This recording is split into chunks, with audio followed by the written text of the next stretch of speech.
In 3 seconds, everything flips upside down. The Russian magnate pushes open the kitchen door and catches his wife tilting a kettle of boiling water over his grandmother.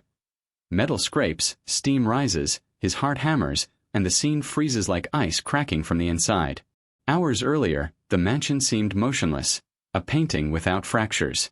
The grandmother sewed in silence, surrounded by old portraits and the constant smell of water on the stove, as if the kettle never rested. The nurse had quit without explanation. The house showed discreet marks of glass swept up in a hurry, and the wife smiled for the cameras she knew, posing for a perfect life. The magnate, away on a trip, decided to return without warning, crossing corridors with steps that didn't echo, only observed. On arrival, something in the air signaled urgency. The kitchen door ajar, the elderly woman's muffled whisper, the harsh gleam of steel under cold light. The tile's reflection returned the truth with surgical precision.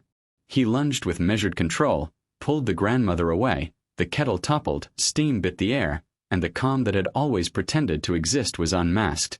No shouting, only decisions. Security alerted, ambulance called, footage preserved.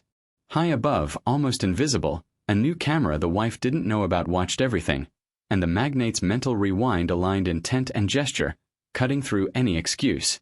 The motive clicked into place like an old piece finally finding its slot.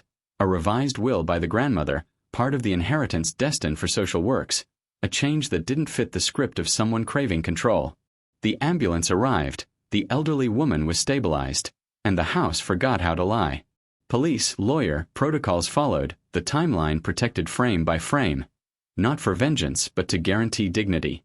Days later, the magnate reorganized life. New staff, transparent routine, security upgrades, the promise that in that house no one would bleed from silence again. When the dust seemed to settle, a delayed detail surfaced from the ambient recordings.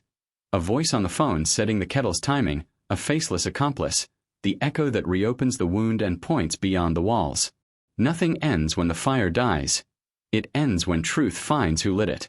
If you want part 2 with the hunt for the accomplice and the final twist, comment justice and tell me if you'd keep the will as it is. Subscribe now so you don't miss the next chapter. The evidence is already on the table. The question is who was on the other end of the call.